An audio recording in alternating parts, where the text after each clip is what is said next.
this evening over the life of Christ. Let's go to God in a word of prayer. Lord, thank you for this beautiful day that you have prepared, and thank you for this beautiful opportunity that we have to study your word and to um, just deepen and further our knowledge of you, Lord, and the life that was Christ here on earth, Lord, and what that means for us and what that can teach us and show us. Lord, help us to be able to examine that, Lord, and help us to be able to reflect on our own lives, Lord, and see where we need to make changes and see where we need to grow closer to you, Lord, and see where we need to shun the things of the world that are around us. Lord, just help us to continue to grow closer to you. Help us to keep our eyes on you. Also, be with those this evening that are sick or dealing with different things and are unable to be here.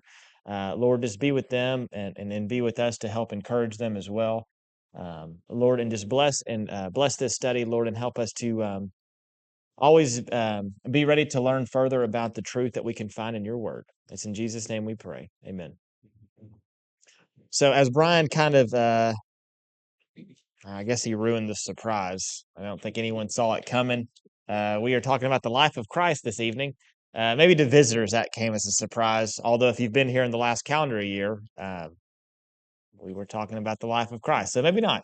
But this evening, we are going to mostly be reading out of John 18. We will probably bounce around to some other portions as well. We are going to attempt I emphasize the word attempt to cover all of the trials of Jesus that he goes through. So at this point in the life of Christ and what we've studied, he has just been arrested. And now we're going to pick up in John 18, but he's just been arrested. Peter's cut off the ear of one of the individuals with the people arresting Jesus. And so now this band of soldiers is going to lead Jesus in, and then the trials are going to take place. And that is what we're going to be covering tonight. We're going to attempt to get through all of them. I will probably read something from every single gospel. So I don't expect you per se to turn to every one. I will do my best to read it, and I'll tell you where we're at in case you do want to turn. And I will try to keep everything as best I can in order. But when I get something out of order or forget something, feel free to raise your hand and be like, don't forget this part, or didn't that happen before this one? Because it's likely. It's very likely. So there's a lot going on here and a lot happening in a short amount of time. So starting in John 18, verse 12, it says, and this is after Jesus had just been arrested.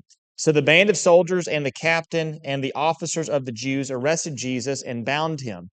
First, they led him to Annas, for he was the father-in-law of Caiaphas, who was high priest that year. It was Caiaphas who had advised the Jews that it would be expedient that one man should die for the people. I'm going to stop right here for just 1 second. So there's a couple things that happen, and different individuals have said different things about this. The Sanhedrin, the Jews, all the people kind of taking part in this trial, sham trial that it is, they're going to break their own laws well over 10 times. You could at least say 15 to 17. You could even get as high up to 30 if you really want to nitpick everything. And there is a book I can reference it back to you after class if you want it. But there's a book where a trial lawyer goes through and he literally talks about every single law that they would have broken and how easy it would have been to basically beat them in court if they followed their own rules, because even the court system is not following their own rules. And so there's going to be different things that they're going to do during this trial where they're not even following their own rules. They're not even following the commandments either because they're bearing false witness. But here at the beginning, they lead him to Annas, who was appointed high priest sometime around 86 by the governor of Syria. And he served until about 14 or 15 AD. But was removed. And so 6 of his family members actually ended up, or his family members or descendants, ended up serving as high priest as well. One of them, or most noticeably, would have been his son Eleazar, and then his son-in-law Caiaphas, who we're about to talk about, who was also known as Joseph, who was in that office from AD 18 to AD 36. And so he is the one that they've technically broke the law first because he was priest, but he was not the one that they should have took him to originally because he was not the priest over that year. I'm not going to get too far into the weeds to that. But they took him there first. That was the one that the Jews kind of looked at as the person that they should take it to. but that's not the person that, say, the Romans would have appointed, because the Romans went after the father-in-law, or appointed the father-in-law Caiaphas, who, as I just mentioned, also has the name Joseph. And so, let's see. He functioned as the high priest, like I said, from AD 18 to AD 36, and he's mentioned in all the Gospels, or he's mentioned in Matthew, Luke, and John, and also in Acts.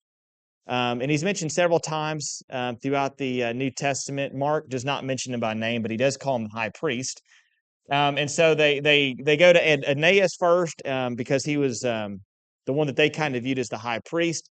Caiaphas was the high priest that year. That, by law, that's who they should have took him to at the beginning. That's kind of one of the first things, the first mistakes they make. But needless to say, Aeneas is the father-in-law of Caiaphas, who was the high priest that year. And it was Caiaphas, if you remember, who had mentioned to the Jews that it would be expedient that one man should die for all people. And that is coming back from um, John 11, verse 50, where it says, "Nor do you understand that it is better for you that one man should die for the people, not that the whole nation should perish." And this is when they were going back and forth, because Jesus is performing miracles, is giving great teachings, and people are starting to follow him. And so they're wanting to basically get rid of him and kill him, and they're plotting to kill him.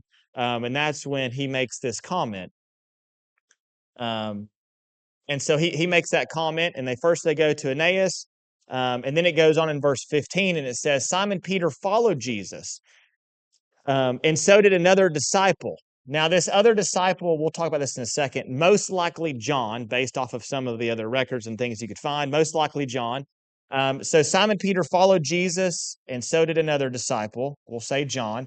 Since that disciple was known to the high priest, he entered with Jesus into the courtyard of the high priest. So now they're kind of entering in this area.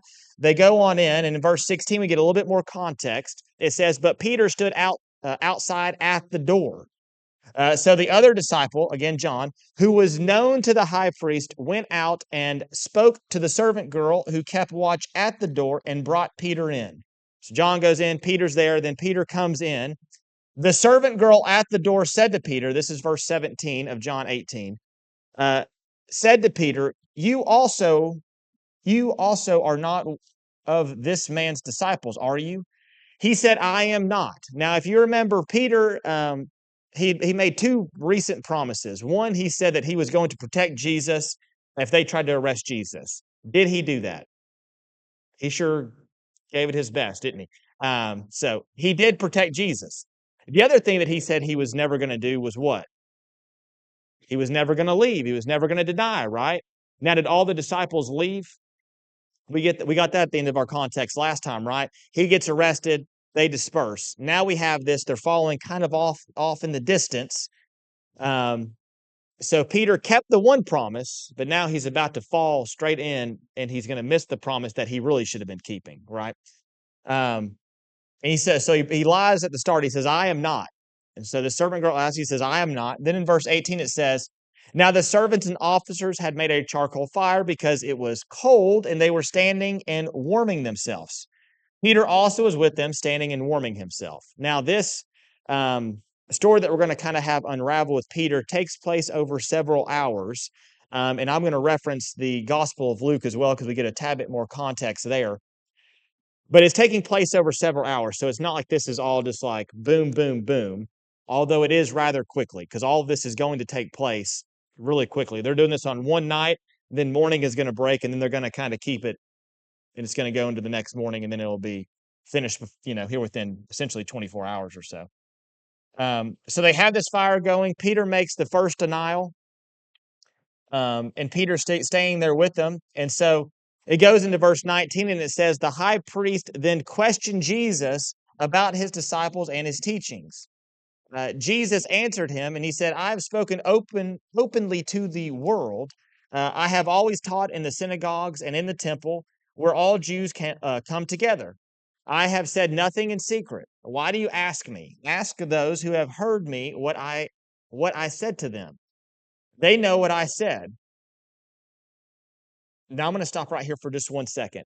This is something that is so interesting to me, because they kind of the Jews and the Sanhedrin and all these people kind of involved in this trial, they all kind of follow a same similar concept, that they have kind of this whole ministry. They keep asking Jesus very similar questions, very similar things, trying to get him to stumble.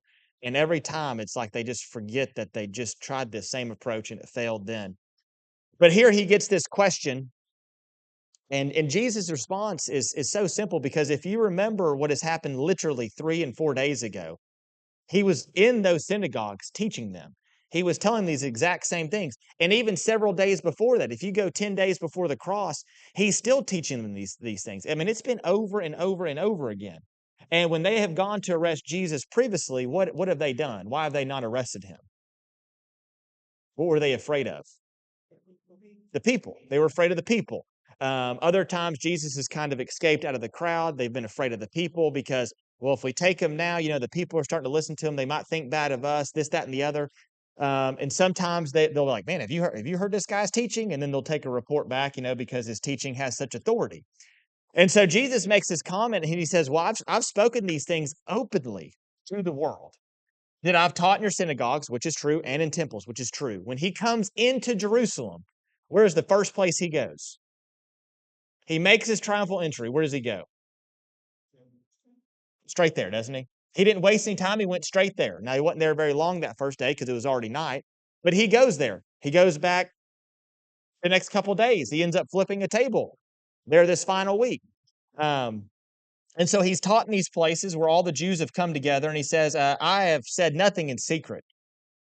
And he says, why do you ask me? Ask those who have heard me what I said to them. Now, he's saying this in reference to the different people that have heard the teachings, because people there during this trial would have heard the teachings just as long as his apostles and the disciples. There's going to be numerous people that would have heard this that they could ask, but they would have heard these teachings as well because they've asked these questions, especially in the last couple of days. But what I think is interesting for us today, when he says, ask those who have heard me what I said to them, that question could apply to us today. If someone wants to know something about Jesus, they should be able to ask us what he has said, and we should know what Jesus has said. Not because it's just read in the Bible and we just happen to see that it's read in the Bible sometimes, but because we've studied the Word, because we've looked over the Word, and because we're walking with Christ, and we should know these things. We should be able to give an account. We should be able to give our testimony for what Jesus has done for the world and for us. And so, if someone was to ask us, what was Jesus's life? What happened in Jesus's life? Why is Jesus so important to you? We should be able to give an account to that. And so Jesus said, ask those who have heard me what I said to them. They know what I said. They know also what they said. And this is an interesting response here in verse 22.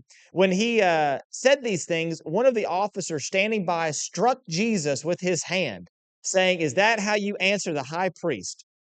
Now, I think there's a bit of a contradiction here because this individual, this officer, strikes Jesus for speaking illy, in his way, to the high priest.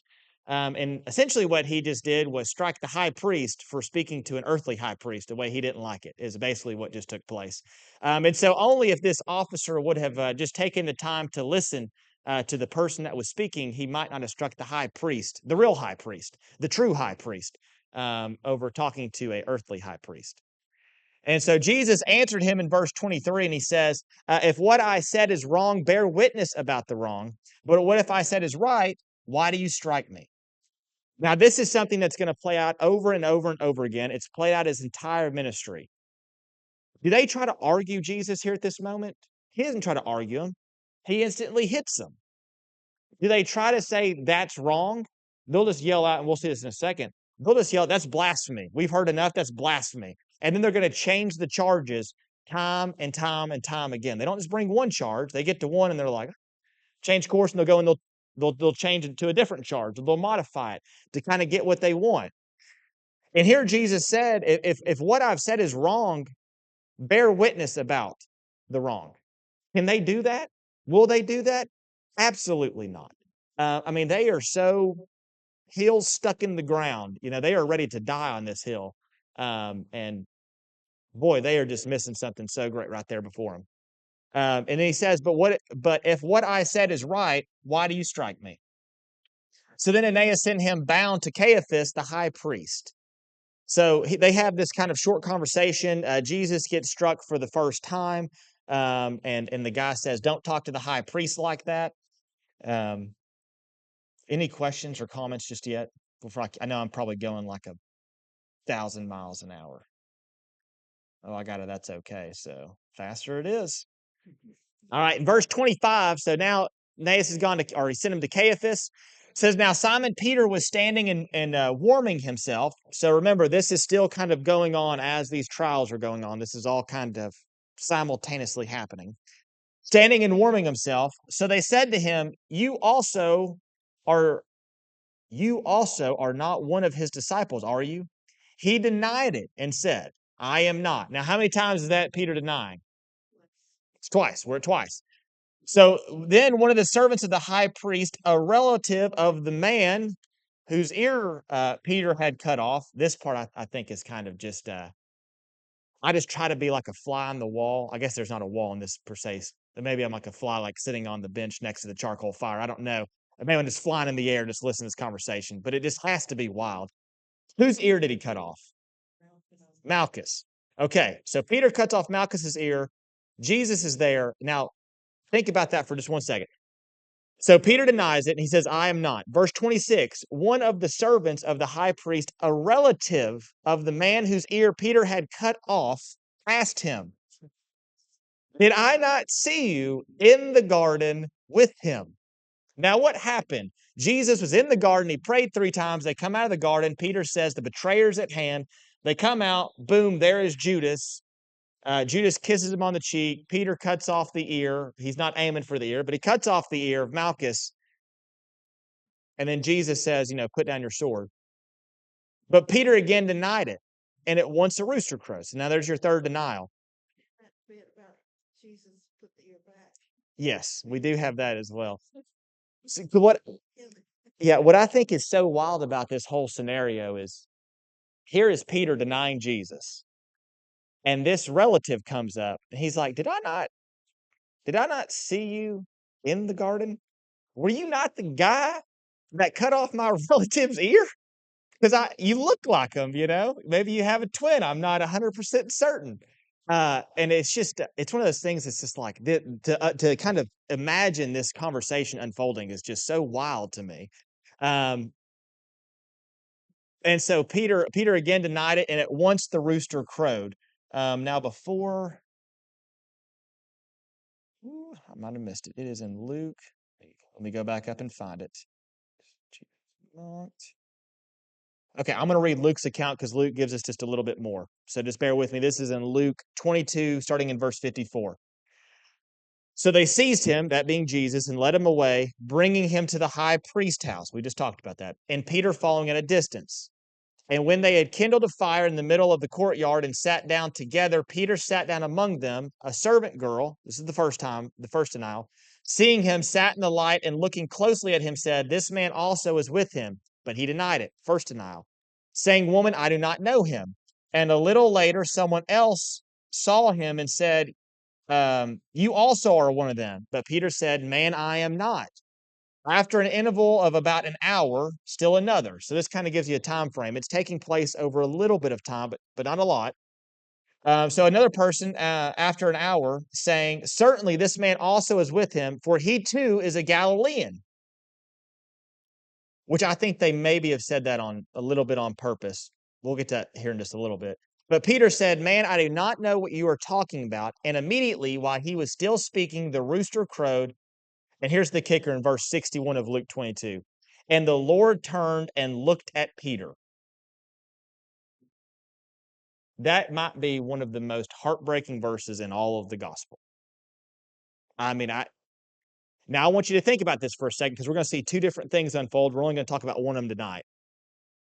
Judas is going to realize his faults in this conversation. Peter's about to be hit. That right there in verse 61. You want to talk about be hitting like with a ton of bricks, what that has to feel like in your heart. You want to talk about having a heavy heart in a moment and being just kind of the air taken out of you. When you make eye contact with Jesus, when that takes place, it's got to be something. So Peter is going to rebound. Peter is going to correct the course and go on and really serve the Lord. Judas is not. Judas is going to try to give the money back, and then they're not going to want it, put it back in that, and so they're going to end up buying a field with it. But then Judas goes off and he takes his own life over the remorse of it. So in verse 61, it says, "And the Lord turned and looked at Peter, and Peter remembered the saying of the Lord, how he said to him, 'Before the rooster crows today, you will deny me 3 times.' And he went out and wept bitterly." The one thing that I like about Jesus was, even when they were crucifying him, said, "Forgive them, for they don't know what they do." They crucified. That's all. I don't think it's a really cool thing. Yeah, he's gonna say that. We'll get to that one next class. But yeah, he's gonna give that same offering, and Stephen is gonna say something very, very similar as well. Um, what's crazy about that is even though Jesus washed the feet of Judas betrayed Jesus. Jesus' sacrifice on the cross was still intended for Judas, even though Judas was the one that betrayed him. Now, is Judas going to do what's necessary to partake in what the kingdom is? That's a whole nother question, right?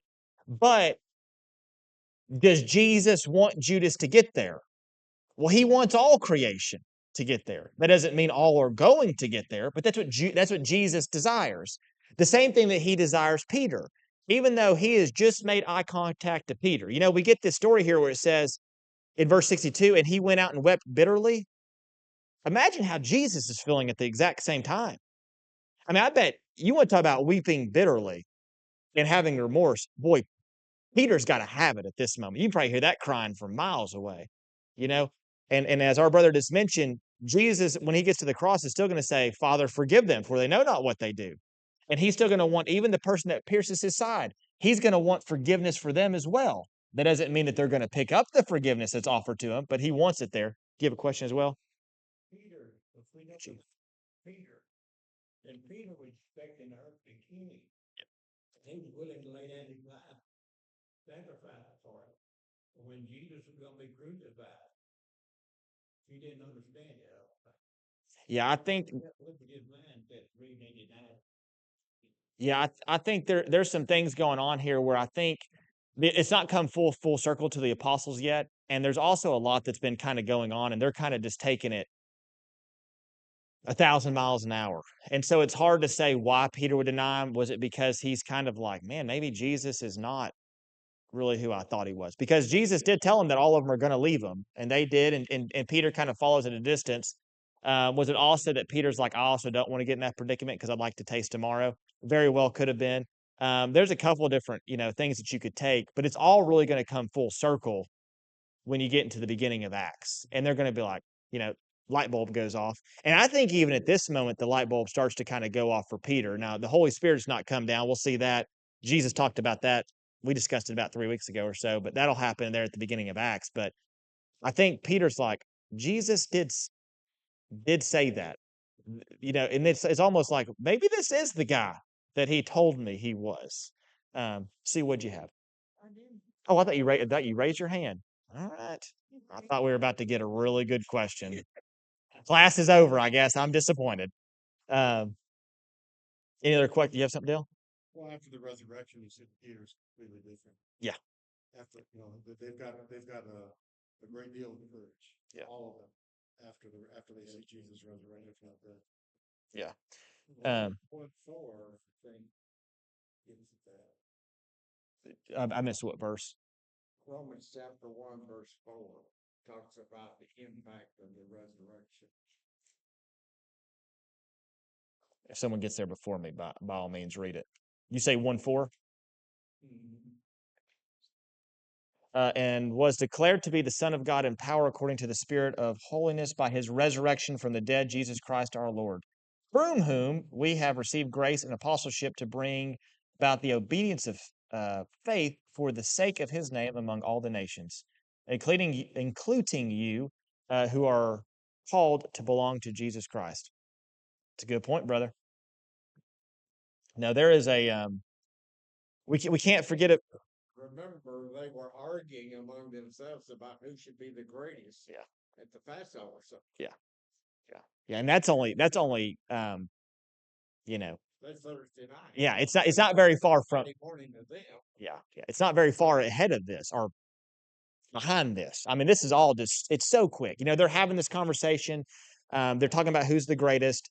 Peter's, or not Peter, Jesus is saying, someone's going to betray me. They're not sure who. Then Jesus washes the feet. And then you kind of go up, and then you have the whole garden and everything else that takes place. And then now you kind of find yourself in this moment. Like all of this is just kind of 1,000 miles an hour for these apostles. I mean, they are, they're getting force fed a whole lot. All good points. All right. Any other questions, comments, thoughts?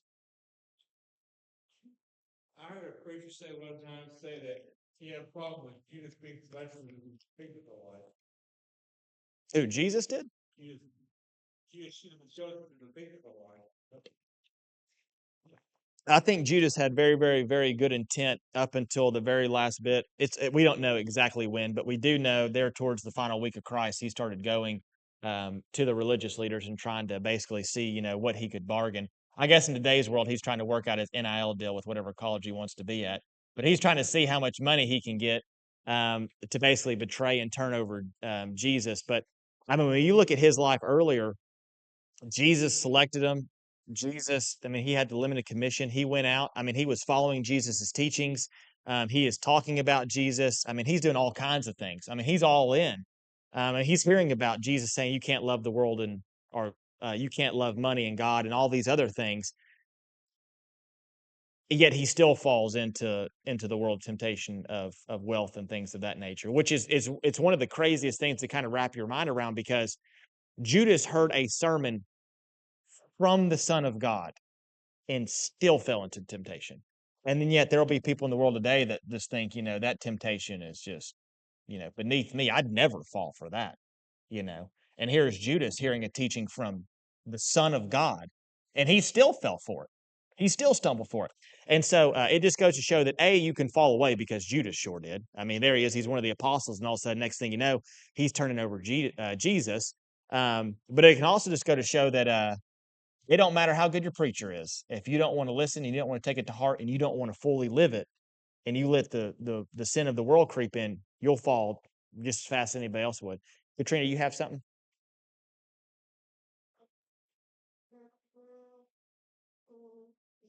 With a person, your brother that taught him,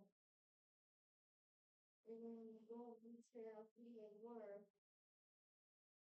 certain other person who asked them, Peter, he are of them, but they don't know themselves who they are. Yeah, so we don't have, like, per se a name, I guess you could say. The servant girl is one of the servant girls of the high priest, and then the other one that we're given context to is the relative of Malchus, whose ear was cut off there at the garden.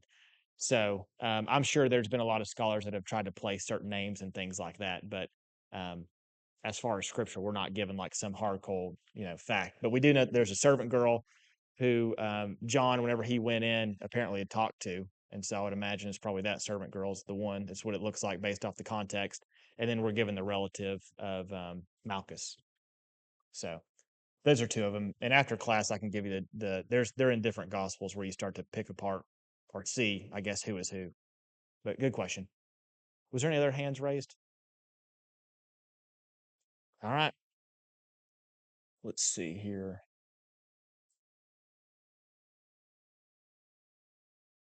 I'm going to real quickly, that y'all don't have to turn to this. I am going to read something from Luke 22, verse 62 or verse 63. So Jesus is mocked a couple different times. If you remember, Jesus got struck right there at Emmaus during that incident because he said, "You're talking to the high priest the wrong way." Well, also in Luke 22, starting in verse 63, they're going to mock Jesus as well, and then they're going to mock him there at the very end, which we'll talk about next week after he's turned over for his crucifixion. But it says this in Luke 22, verse 63. Now the men who were holding Jesus in custody were mocking him as they beat him. They also blindfolded him and kept asking him, "Prophesy, who is it that struck you?" And they said many other things against him, blaspheming him. And so kind of as this whole thing is taking place, it's not like Jesus is just being led around. and he's just being treated real nicely. These individuals that are taking Jesus around are mocking him or are putting things over his face and hitting him like, "Oh, tell us who it is. You said you're the, so and so of the world. And you prophesied to all these other things. How about you just tell us, who hit you?" And it's just really degrading, and it's honestly sad to see how far that the world has come when the Son of God is in their presence.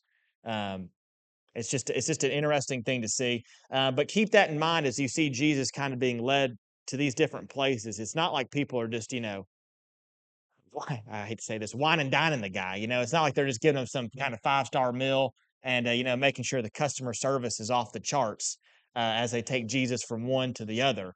They are giving him the other end of the stick. It seems like most of the time. So as we go back over to John 18, so the roosters now crowed in this occasion in John. So they led Jesus from the house of Caiaphas to the governor's headquarters. It was early morning. Now, this would have been another law that they would have broken because it's not supposed to go overnight. There's also some other things that's not supposed to go into the feast. And well, boy, is there about to be a feast that's about to take place. So they take him over to the governor's headquarters. It was early morning. They themselves did not enter the governor's headquarters so they would not be defiled. I think this is just one of those funny contradictions where you just kind of laugh. Here they are making up false witness, betraying the Son of God, arresting someone who is innocent. By the way, they never brought formal charges when they arrested him, which would have been a thing in that time because if you think back or think further into Scripture, Saul at that time would have gotten essentially warrants to go out and arrest individuals and to kill and persecute Christians or people belonging to the way, as he says. Well, they didn't do that for Jesus. They just showed up and they didn't read him, any kind of rights. They didn't say, "This is what you're being arrested for." They just arrested him. There was no, due process at all in this entire thing. But it's early mornings, and they don't go into the governor's headquarters because they didn't want to be defiled, before the deal. We can't stain ourselves, as we're lying and breaking all kinds of laws. It'd be a real shame if we defile ourselves by going into the governor's house. It's just a real contradiction, and just showing that they are, and we can do the same thing in our life.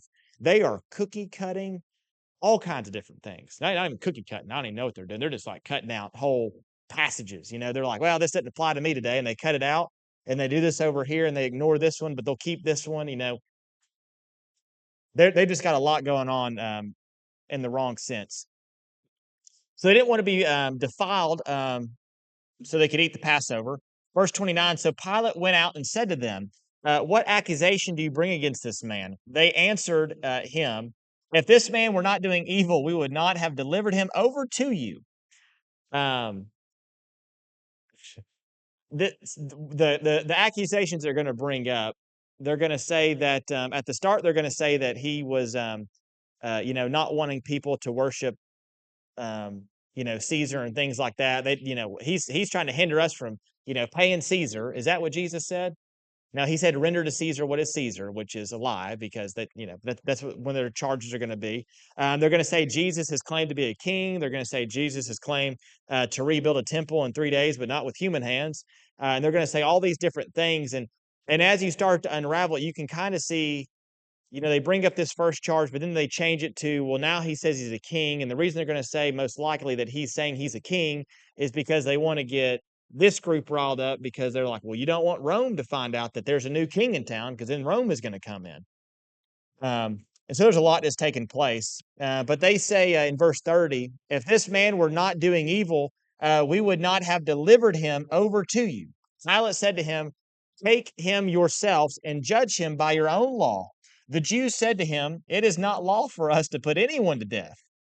This was to fulfill the word that Jesus has spoken to show by what kind of death he was going to die.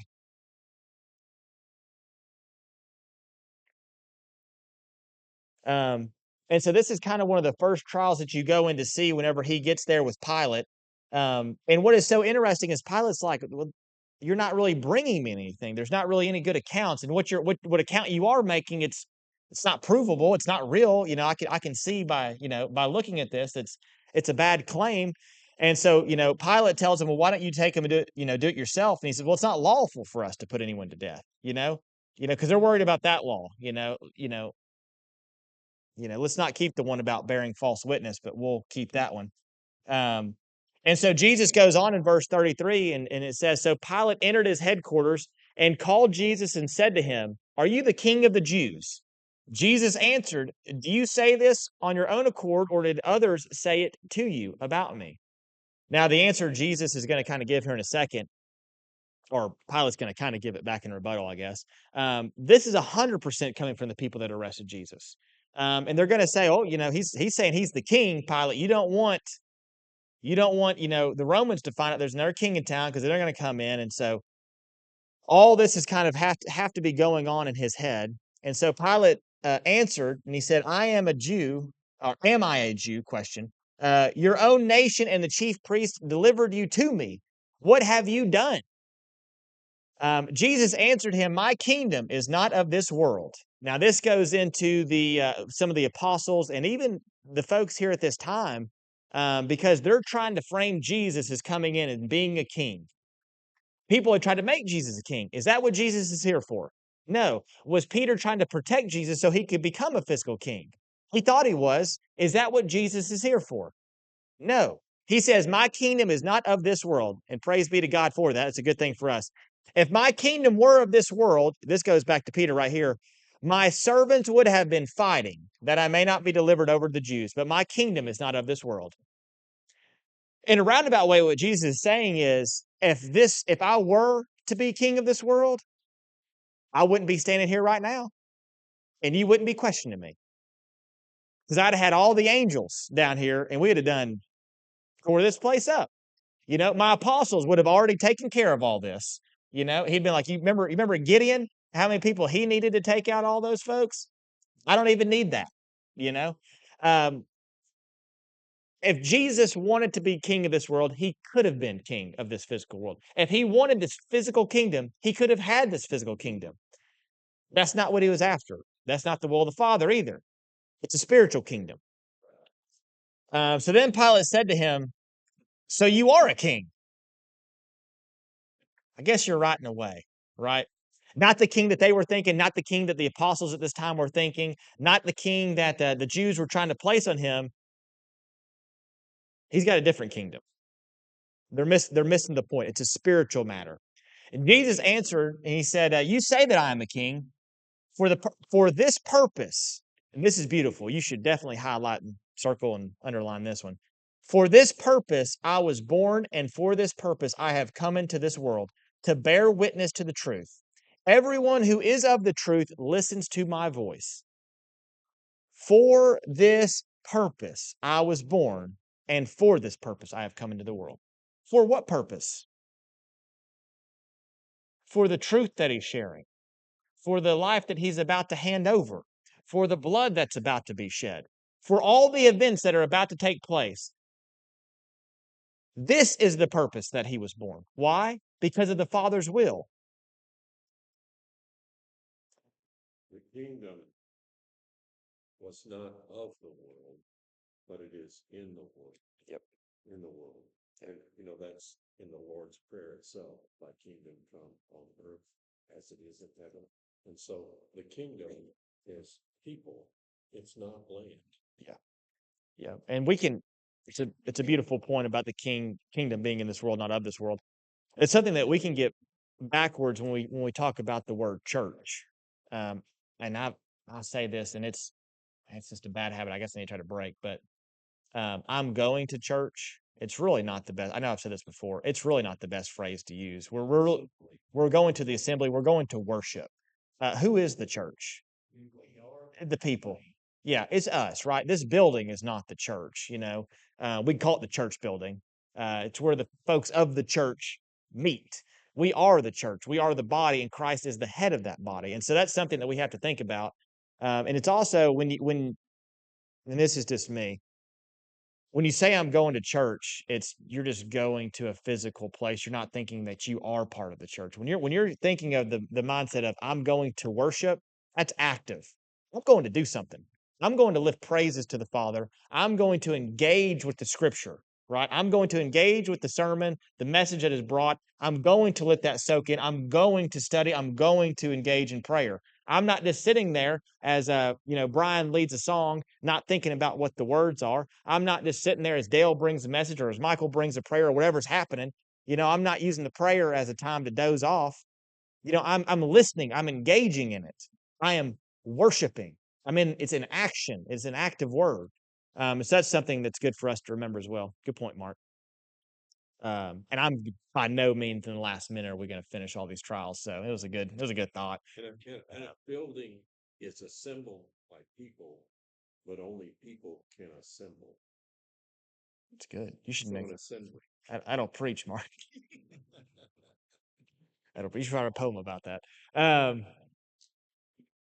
Now Pilate does say one thing right here. I think this is such an interesting thing. Pilate said to him after Jesus had just said this, Pilate said to him, "What is truth? What is it?"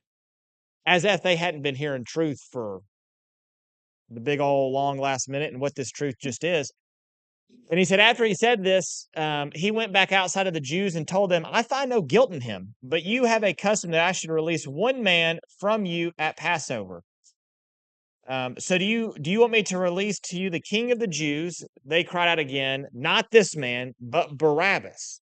Now, Barabbas was a robber. Now I'm going to finish on this. I'm already bleeding into Michael's time, but we'll talk more about this next week. But for the folks that won't be here next week because you're on vacation, Barabbas, when you go back and you look it up, it means son of the Father. That's what that name means. It means son of the Father, which I think is interesting.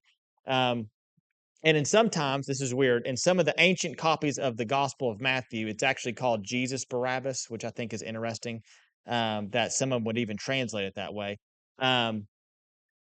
But Jesus is the son of the true Father.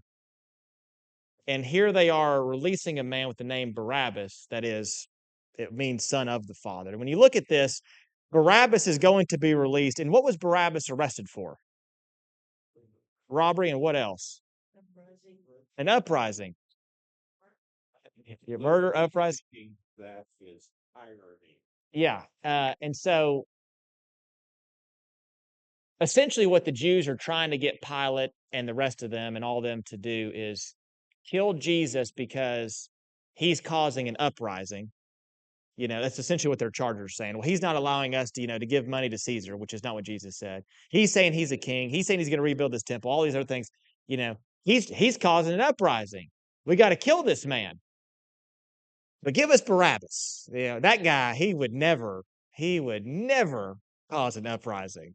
It's almost like he did cause an uprising and he did murder someone. And what does Barabbas do, after he's released? I guess we can, ponder about that next week. But I'd love to also be a fly just kind of hanging out, watching that whole scene unravel as well. But it is so interesting that people can, and we have to make sure we don't fall into this trap today. We have to be so careful that we do not fall into that trap, that we are so dead set on something that could potentially be error or wrong, that we will make such a mistake as to release a Barabbas so that we can kill a Jesus. That the warning signs that they would have had, the things that could have taken place, the amount of times that any of the people overseeing the trial could have stopped. People want to talk about, oh, he washed his hands at the end of it. He still had an opportunity to do right, and he didn't do it. When you look at it, and you can, in our lives today, I'm going to wash my hands of this situation, ain't nothing about it. I'm not going to, do it. That's fine and dandy, but we still have to do what is right. And we can't just, sometimes, we can be like, well, I'm just not going to say anything. Not saying anything, it can be just as bad as not doing anything or being a part of it. You can sit in a room full of people making all kinds of crude jokes, saying all kinds of rude things. And if you're just sitting there, you're just partaking in it. That is your opportunity to say something. That is what Christ has called you to do. And he could have done that. You didn't just have to wash your hands. He could have stood up and been like, this is truth. Now, obviously, that was not part of the Father's will, and this is all kind of playing out in the Father's will. And the Father knew the folks that were going to be in charge of this trial, and he knew their hearts, and he knew exactly how they were going to act. It's just when you go back and you look at Exodus, and he knew Pharaoh, and he knew how Pharaoh was going to respond to the different plagues. He knew he was going to have too much pride. and he was going to use it just the way he wanted it. So It's interesting that Jesus said, "My kingdom," before he said he was king, and so that's what made Pilate say, "Aha, you are a king then. Yeah. You have a kingdom." yeah, they're all just kind of missing the point. But next week we're going to talk a little bit, maybe, I don't know, we'll see. We're going to talk about the kind of the final little bit of the trials. We'll talk a little bit about Barabbas, and we might even get into kind of the pre part before he gets actually sent up to the cross. But do go ahead. I mean, read the rest of John 18, and kind of think about what all that's going into. And then also just food for thought. Um, it's easy to kind of sit there and think, man, how could they release Barabbas? But as we're going to talk about next week, Barabbas is a lot of us. And I'll explain that next week if you want to come back next Wednesday. But all of us are a whole lot like Barabbas when you really start to look at that lesson and you start to see what exactly takes place and how that so relates to us and us getting bought back by Christ. So come back next week. If you're in town, go ahead and just book your hotel a little bit longer, and you can hear that, or you can catch it on YouTube. But if there's other questions or comments, concerns, you can say for Sunday morning for Dale. I will turn it over to Brian, and then Michael's going to bring us a doozy of a devotional.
Oh, thank you.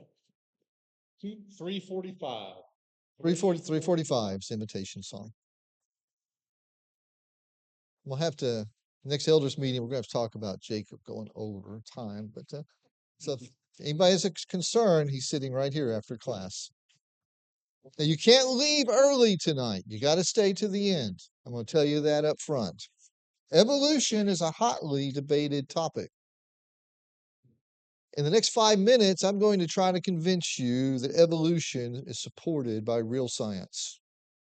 You ready? Evolution definition, a gradual process of change and development.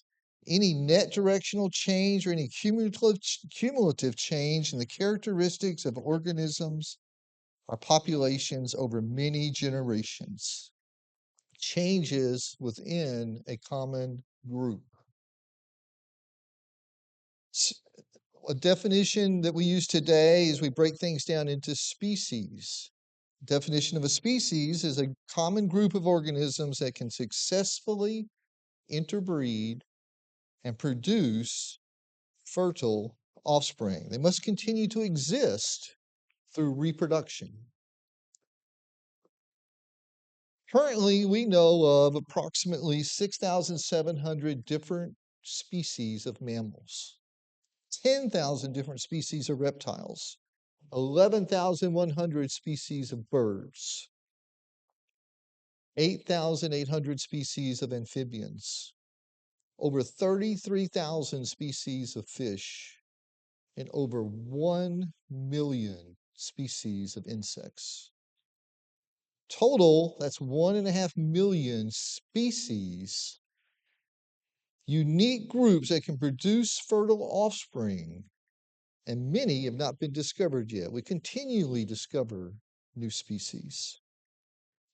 The animals and insects on Noah's Ark had to be sustained for over a year. All of these species could not have been on the ark. They'd taken way too many resources and way too much room. The Bible does not say that God created every single species. Instead, it says that God created various plants and animals after their kind. The biblical definition of kind is a far broader biological group than today's concept of species. So everything that needed to be on the ark was there to create everything that we have today.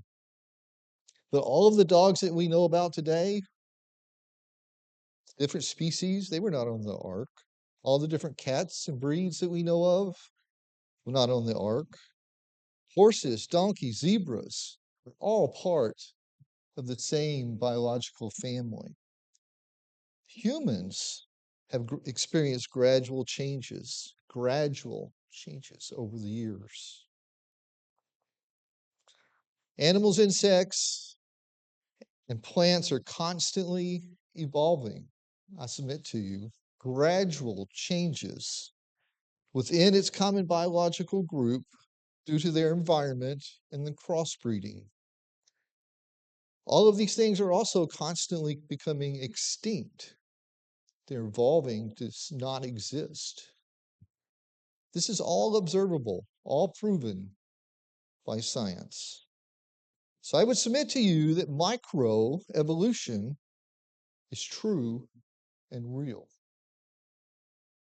Now, Dale, with all his theological education, is going to spend the next several Sunday nights trying to convince us that evolution is not valid science. He's absolutely right. I couldn't agree with him more. Well, which is it, Michael? Is evolution true or not? Well, see, the English language is complex and confusing. There's many examples of this where we pronounce the word exactly the same way, and it's spelled completely different and has different meanings. We can take the exact same word, and it can have very different meanings.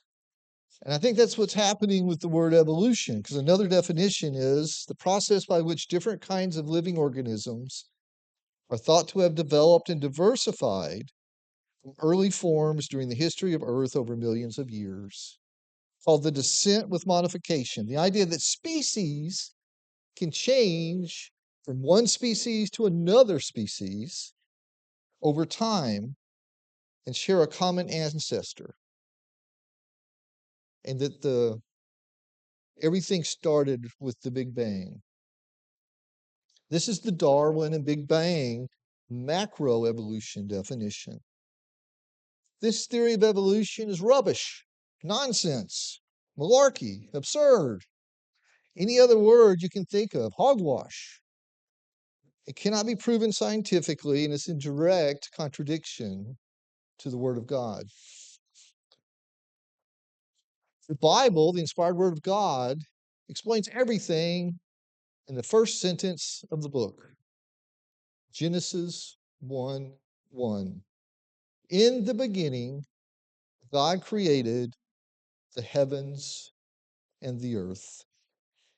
When? The beginning, the birth of the universe. Who?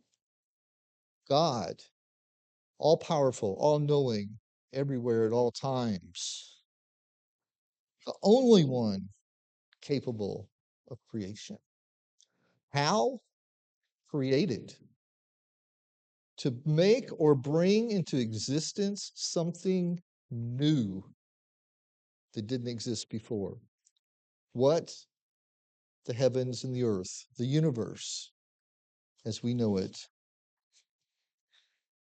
God goes on to create everything else and bring order to the universe in the next few days. We all learned that in Bible school. But microevolution does not explain so many things. It doesn't explain how the non-biological things were formed, the rocks, the minerals, the water, the air, the light. It doesn't explain the millions of different plants and trees. It doesn't explain the atmospheres, the heavens, the planets, the stars, the galaxy we live in. It's incredibly amazing and complex. Explosions and interspecies changes create chaos, not order. Our universe can't exist without order, and it can be proven in so many different ways. Please do not leave here tonight thinking that I've been teaching and promoting Darwinism or the Big Bang Theory. It couldn't be anything further from the truth. Judy, if you go back to Henderson and tell people that I'm teaching this, I know where you live.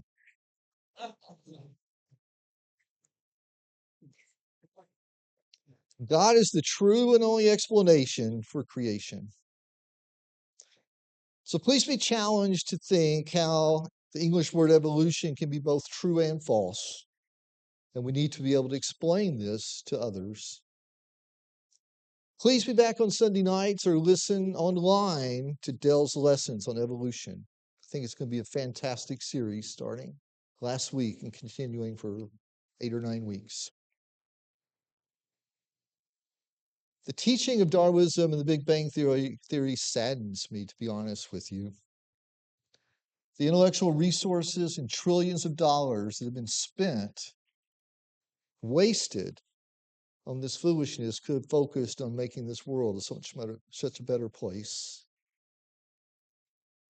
The millions of people have been led astray by this false teaching. 2/3 of people in the U.S. claim to believe in this theory of evolution, many of which are professing to be Christians. Satan is very clever and propagates many false teachings and lots of sinful behavior. This is just one example. And what Jacob was saying is why it's so important for us to be an active member of a Bible-believing church family. So we're glad everybody's here tonight, our visitors and our regular members, and I hope you can draw strength from Jacob's lessons and the other things that we discuss. But if there's anything that we can do as your church family, help you in any way, pray for you, please come forward as we sing this invitation song.